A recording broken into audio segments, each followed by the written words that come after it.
இப்போ வந்து ஆண்ட்ராய்ட்லயும் கொண்டு வர போறாங்க. அது ஃபியூச்சர்ல என்னென்ன போன்ல இருக்க போகுதுன்றது இப்போ கிளியர் ஆயிருக்கு.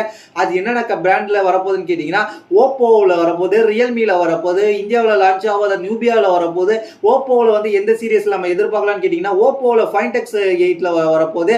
அதுல வந்து அவங்க என்ன சொல்லிருக்காங்க கேட்டீங்கன்னா, குயிக் பட்டன் சொல்லியிருக்காங்க, freeze the action on the click அப்படின்னு சொல்லியிருக்காங்க. கேமரா போல எக்ஸ்ட்ரா இதுக்கு ஒரு பட்டன் கொடுப்பாங்க. அது மூலமா நம்ம கிளிக் பண்ணலாம். அதுல வந்து நிறைய ஆப்ஷன் கஸ்டமைஸ் பண்ற மாதிரி கொடுப்பாங்க.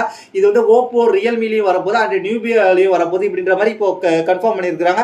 ஃபியூச்சர்ஸ்ல இதுல நிறைய போன்ஸ்ல எதிர்பார்க்கலாம். அதுக்கப்புறம் பட்ஜெட் செக்மெண்ட்ல 10,000 செக்மெண்ட்ல உள்ள போன்ல கூட இந்த ஆப்ஷனை போட்டு அடின்னு அடிப்பாங்க 2025. அது இப்போ கிளியரா தெரிஞ்சிருச்சு. இதன் மூலமா அவங்க என்ன சொல்றாங்க கேட்டீங்கன்னா, இதை நீங்க வந்து அந்த பட்டன் மூலமா நீங்க ஜூம் பண்ணிக்கலாம், அதுக்கப்புறம் கேமரா ஷட்டரை யூஸ் பண்ணிக்கலாம் அப்படின்ற மாதிரி நிறைய ஆப்ஷனை கொண்டு வந்திருக்கிறதாக சொல்லியிருக்காங்க. ஓப்போ ஃபைண்ட் எக்ஸ் 8 சீரீஸ்ல நம்ம அதை பார்க்கலாம் அப்படின்றது இப்போ வீடியோவும் லீக் ஆயிருக்கு.